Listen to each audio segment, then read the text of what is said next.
When it opens in 2018, Crossrail will connect 28 existing stations to the West End, the City and Canary Wharf through 21 kilometres of new twin-bore tunnels under central London. 8 tunnel boring machines, or TBMs, will drive through the ground to create Crossrail's tunnels. A TBM is 148 metres long and weighs 1,000 tonnes. This is the equivalent of 14 London buses end to end and a staggering 143 buses in weight.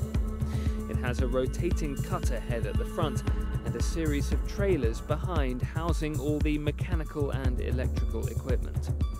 There are 2 types of TBM being used by Crossrail: earth pressure balanced TBMs and mix shield TBMs.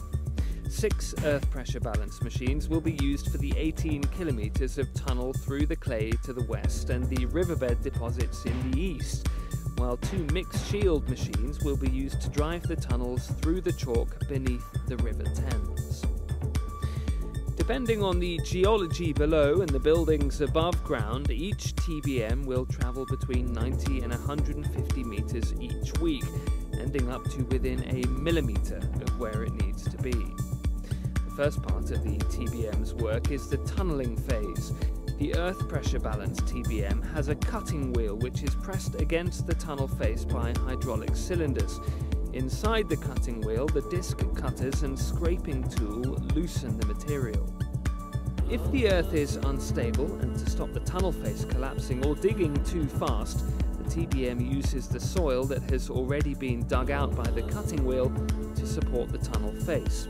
This creates a stable environment for the tunnelling to move forward. The tunnel face is continuously monitored by pressure sensors. They check the turning power of the cutting wheel and the screw conveyor, and they also keep track of the material that's been excavated. The material is then taken away on conveyor belts. Once the tunnelling phase is done, the cutting wheel and screw conveyor are stopped and the ring building phase starts. A complete tunnel ring consists of several lining segments made of pre-built reinforced concrete. These are made in a special factory above ground. They must match the exact size required and are taken into the tunnel on flatbed rail cars.